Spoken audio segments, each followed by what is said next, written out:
So, now what we see, periodogram provides a very good estimate. We can replace the classical definition of PSD with periodogram, and if we have sufficient amount of data, it will go towards the ideality, that is, it will give us the exact energy at a particular frequency of our choice, and when we are having finite amount of data, which is the case, in that case we will get actually a band pass version of that PSD, the actual PSD. That means, the energy around that particular frequency given by a band pass filter output, which is quite reasonable. So, now we try to find out more properties of periodogram. So, if we have enough amount of data, say n tends to infinity, then we expect the periodogram is going towards that ideal PSD, that Pxx(f). Okay. And to create the difference, two things we have done, that we have used the suffix here for periodogram PRE, and because we are computing it, we are getting just an estimate out of the given data. So, we have used this hat. Okay. So, these two things we have done, and then we can get it, that is happening towards, actually merging towards the ideal value of periodogram, which seems to be almost there after the previous result. We can say that, in it other words, that it is a consistent estimator of PSD. Okay. Now, to be consistent, two things actually we need to satisfy. The estimator mean should converge to the true PSD. The estimator mean converges to the true PSD, that is 1 as n tends to infinity. That means, the bias should be 0 and the variance also should tend to 0, because it is an estimator, it can have some small error which can be given in terms of bias and variance, but if it has to be a consistent estimator, then both of them should go towards 0 as n tends to infinity. So, now let us look at that what are the definitions of bias and variance to take it forward. The bias means, say first of all, let us take that here is the variable theta, if we want to estimate, and if the estimated value is theta hat. Okay. So, in that case, the expected value of theta hat is providing the mean. So, difference of expected value of theta hat minus the true value, it gives us the bias. That means, the mean of the estimates, how far it is from the true value, this is called the bias. Okay. So, if there is any difference all the time, we can say this is the bias, and if someone has the idea that how much would be the bias, you can have a corrections also. For example, for a particular range, if we know your estimates are always higher by say some certain value. So, you can apply a correction all the time. We see that when in the market when the vegetable sellers they sell something and their balances are not perfect, they use small weights to balance it. So, that we can call bias, that every time they do the measurement, they know the results will tend to one side, they are trying to compensate it. So, that is a simple example of bias that can be corrected. The next thing is variance. The variance we already know, it gives us the spread of that estimated result from the true value. Okay. Here we have taken actually the difference from the true value, assuming that it is going to give us the bias is going to 0. Otherwise, you can actually write it the difference between theta hat minus theta bar square and expectation of that, where theta bar is expectation of the estimates, the mean of the estimates. Okay. Here we have assumed that it is 0 mean. So, we have directly written it as theta. Okay. Otherwise, we should have written it in this way. Okay. So, we get the expression of bias and variance, and now let us look at that our working definition of the periodogram using the sequence x n for n varying from 0 to capital N minus 1. Okay.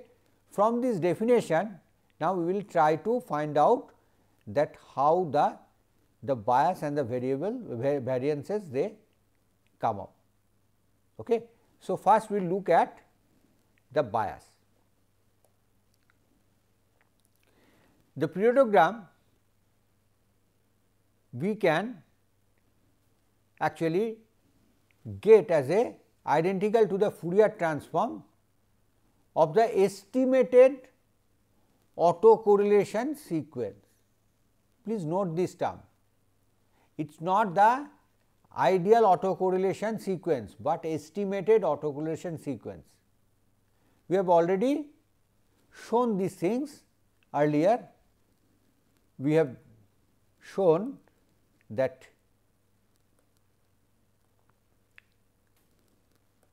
previous derivations starting from the value that we have, that starting from the original definition of PSD, and from there that we have derived, we got that for that case it is going towards that the PSD with ideal autocorrelation sequence. But here the things are little different. We do not have that n tends to infinity here in this case. Expectation operator is also dropped.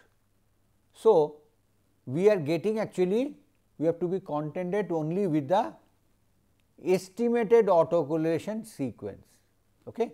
And that estimated sequence is given here, that what would be the autocorrelation estimate here. However, what we find, this is a biased estimate. Why it is biased? Because we see as the lag increases, that means the value of k increases, the sum within this summation term it decreases. It does not remain to be same, whereas this term of scaling that remains to be constant 1 by n. Okay. So, we do not get actually the real value. So, if we now take the expected value of that periodogram which is required to calculate the bias, then we get that expectation operator will work on this estimated autocorrelation sequence.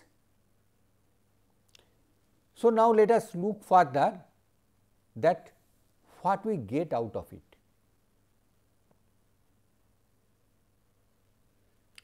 As we take the expectation, for that we can replace this one with the real value. In fact, what all we are doing, we are making use of this expression of that autocorrelation estimate, and if we take the expectation of it, we are just counting that here within this summation, this term will give us the real autocorrelation function if we take the expectation. Now, how many times that will be repeated, that will get by this term. Okay.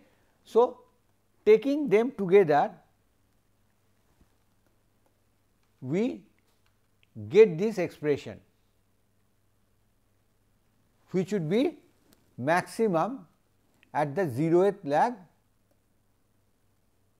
and it will get tapered down as it is going increasing value of k. Okay. So, what we get here, we get a new function like this, which is present along with the original expected value, that is the autocorrelation and that Fourier kernel, which should give us the estimate of the frequency. Along with that, we have a new function, and that function, if we tell, that is W b, it is a windowing function or weighting function applied on the autocorrelation estimate. Then we can tell that here we are computing the Fourier transform of the product of the window or weighting function multiplied by the autocorrelation of the signal. So, that much we can get from here, where W b, it has a particular form, and with the help of that we can actually write in the frequency domain from this term, that this term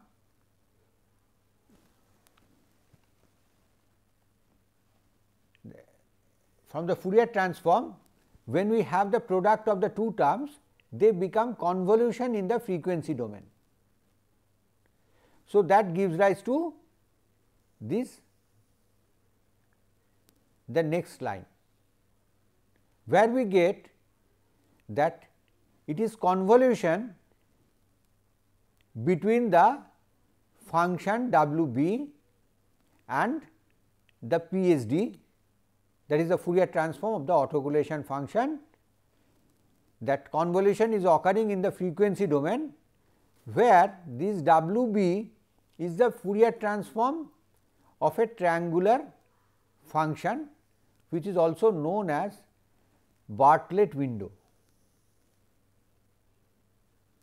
So, we get something that what we were looking for, we are getting not exactly that it is not giving us the PSD, but PSD, the original PSD, which is convolved with a window function. So, actually we can say a bit corrupted form of the original thing, but somewhat close to that. It depends on how this function would be. Okay. So, this triangular or Bartlett window, we can look more carefully. It is a window which is having the highest value at 0, and it is when it is becoming actually linearly, it is decreasing in both the sides, it is symmetric, and beyond the value n it will become 0 in both the sides. Okay. So, it is a triangular window,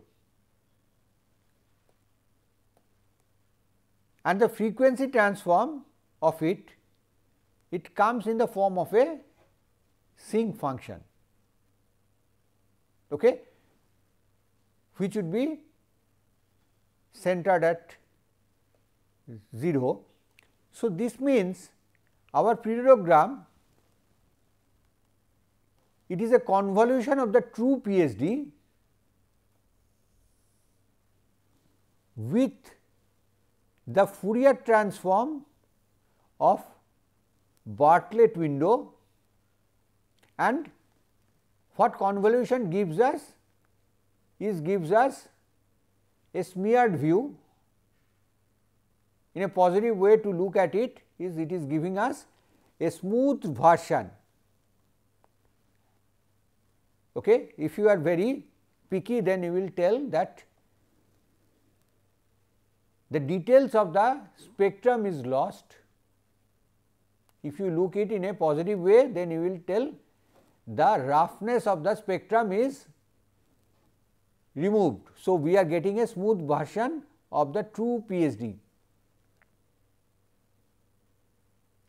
Now, if the PSD is a continuous one, say it is like this, then smoothing will not probably make much change, but if you think if it is a monotone signal, so it is like this, single frequency is present, then after this convolution it will give us value like this, the output would be like this. Okay. So, in essence what we get out of it, that periodogram is a biased estimate for finite set of data, but unbiased as n tends to infinity. As we have seen previously, that periodogram is giving us the windowed result or convolved with a Bartlett window in the PSD, but benefit is that if n is large and it tends to infinity, this triangular function it will change, and ultimately that the frequency transform of this Bartlett window which will converge towards the impulse response. So, we should get a unbiased estimate for infinite amount of data. So, starting from that point that we told that if we have infinite amount of data, whether periodogram will give us that consistent estimate or our results will converge to the true value, the answer so far is no if the data is finite, but it is yes if it is infinite amount of data is present. So, so far we can tell about the bias, that means bias will go to 0.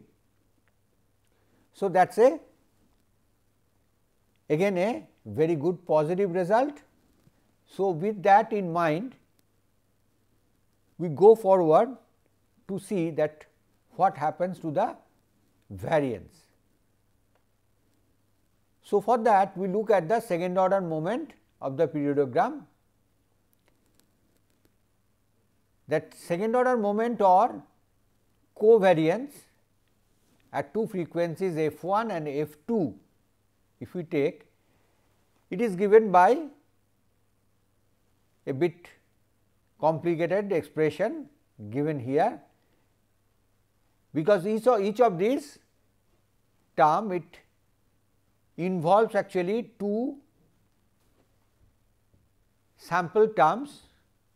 So, here we have 4 terms of x and thereby having 4 indices of summation, and in the same way that we have 4 indices in the exponential term also. Okay. So, it becomes a little more complicated and we are unable to actually evaluate it in a general form. We cannot take it forward in that way.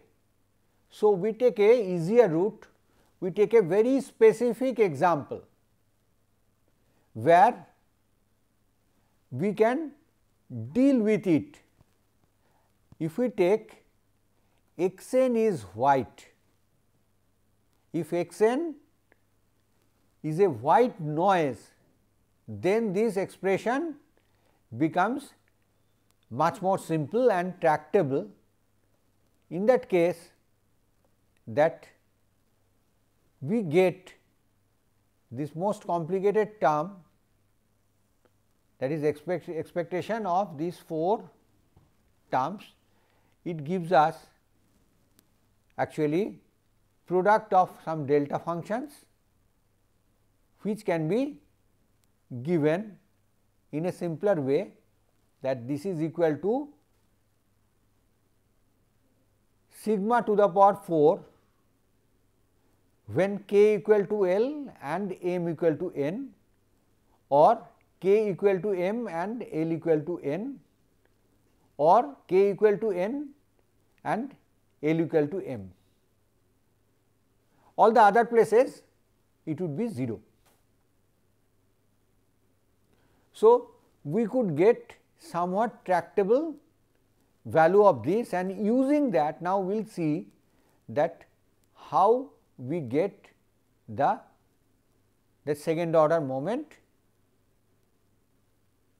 Now, using that we get this expression for the white noise. Okay. So, we get the 2 terms at 2 different frequencies, we can say the sinc functions we could get.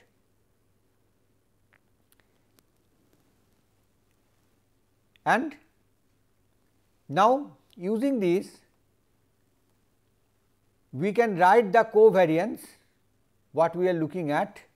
Covariance is nothing but the term what we have taken, the expectation of the 2 terms minus expected product of the expectation of each of these terms.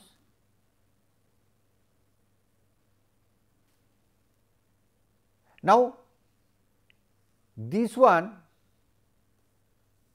we already know that it would be sigma to the power 4. We get rid of this term. So, we are left with this expression. Okay. Now, this is somewhat simple, at least we could get some form, but it is not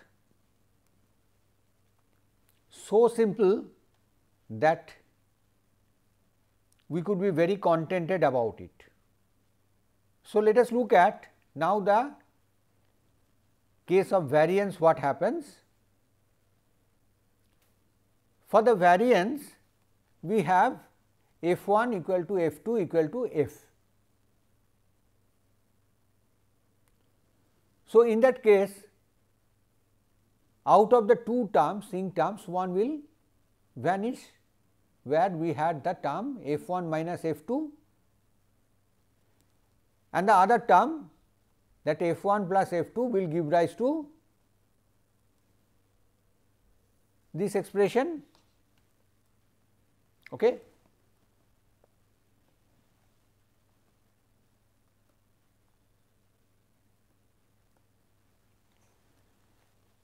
So, the first observation is variance is a constant independent of n. Now, this is however, is not a very good news. We were expecting as n tends to infinity that variance should come to 0, but because of the presence of this term we cannot say that n is actually affecting this variance and it is going to 0. Okay. So, what we get, periodogram is a unreliable estimator, as the standard deviation is as big as mean. Why it is so? We know that the first term, if you look at, this is the actually the mean Pxxf is the true value. So, what essentially we are telling that whatever the mean value is there, variance is as much as that. So, that immediately gives us that view that whatever we are getting out of periodogram, it has lots of fluctuations and the values we get, that is very much unreliable. And at this moment you may doubt my words that what sir is suggesting, how that can be true, what we are teaching in a class. All of us, we are very confident, we take the Fourier transform, take the absolute value and we comment on the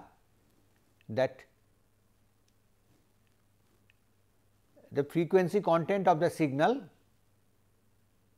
I think all of you have done that at some point of time. Please take some simulation environment, whatever you are comfortable with. It may be MATLAB, it may be Scilab, it may be any other tool. Take a random sequence, rather to be more precise, it would be a pseudo random sequence you take data from 0 to n minus 1, take little large value so that you get a good estimate, compute the Fourier transform of that white noise and you take then the absolute value of it and plot it in front of you. Look at the plot. What you are expected for a white noise in the frequency domain, it should give us all the frequencies at the equal magnitude, but you will find plot looks like this. It not at all a constant value. That is because you have used periodogram and periodogram is not a reliable estimate. After doing this experiment, I hope that you would be convinced about what we are teaching in this class, that it is not reliable because the variance is as big as the mean. Now, variance at a given frequency, we know the expression. Now, we look at that why such fluctuations are happening. Let us take some frequencies f1 and f2. which are harmonics given by m by n and small n by capital N. Okay. So, you get that these are the actually frequencies what you typically get when you take a DFT, that the DFT values you get in this way. So, where m and n are distinct integers in the interval minus n by 2 to n by 2 minus 1 for n is even, and minus n plus 1 by 2 to n minus 1 by 2 for odd value, and it results in 0 covariance. How do we get that?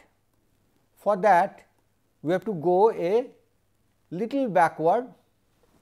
We have to look at the expression of the covariance once more. In the covariance one, we got the two terms here, that now here if we replace f1 is the first term, that numerator we are taking sine of n pi, f1 is say m by capital N, the other one is small n by capital N. So, we can write sine of pi into m plus n. M and n both are integer. So, this is equal to sine pi, which is 0. Same is true for this one. There you will get the expression m minus n would replace actually m plus n. This term would be replaced by m minus n, because we will have here minus. So, again when m and n they are integer and different, it will be same as sine pi. So, it is a very easy derivation. We could get that the values of the covariance would be 0. So, from there we have to accept that fact that two frequencies, if we take harmonic frequencies, the covariance would be 0. So, the values of the periodogram separated by an integer multiple of 1 by n are uncorrelated. If the covariance is 0, that means they are uncorrelated. Now, you get that why we would expect to get random noise kind of pattern instead of a constant frequency or a constant value of the signal energy for PSD when we take the Fourier transform of white noise and look at the absolute value of the Fourier transform. Okay. Because the values are uncorrelated and they have high variance. So, we are getting instead of constant value somewhat uncorrelated values, which looks like random noise, and truly they are expected to be so, because we have taken periodogram as an estimator.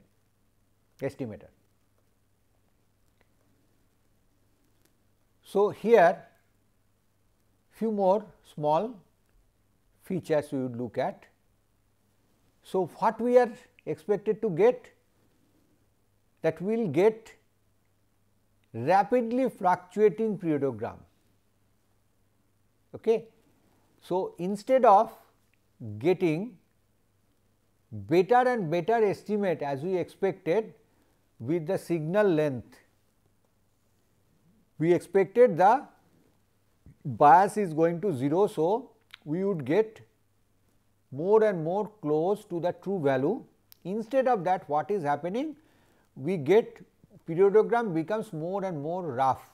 It is becoming more with fluctuations. Okay. So, that is the benefit we are getting with length of data or increase in data. And in some cases, it can be really difficult, especially when we are looking for sinusoids or narrowband signals embedded in white noise.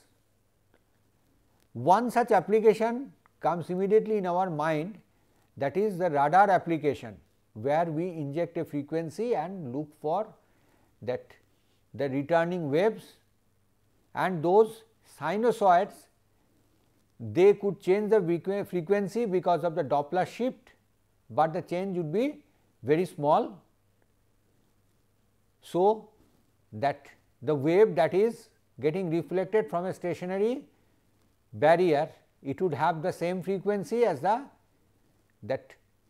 transmitted wave, and for a moving target it will give a little different frequency. But so, two sinusoids, two actually frequencies we are supposed to get, or two impulses we are supposed to get, which would be close by,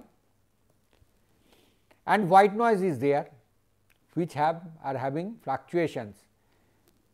So, what can happen? These two may get merged because of these fluctuations.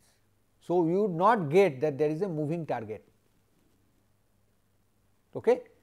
So, in this case, that the data windowing becomes very important to reduce the side lobe. Okay. So, that is one of the thing we realize, that if we have to use periodogram, we need to use some kind of windowing. Without that, we cannot go ahead, and this windowing is just to take care of this rapidly fluctuating periodogram. So, earlier we are trying to get rid of that, wanted to go for ideal case by increasing the data. Yes, by increasing the data we have more information, but because of these fluctuations we need to go for some windowing to reduce the side lobe frequencies, so that those peaks does not get actually merged. Okay. So, we can look at different kind of windows, and Hamming window is one of them, which gives good reduction in the side lobe. It gives up to 40 dB or more, but it comes at the cost of the main lobe bandwidth. Okay. We will leave it here, we will come back after a break. Thank you.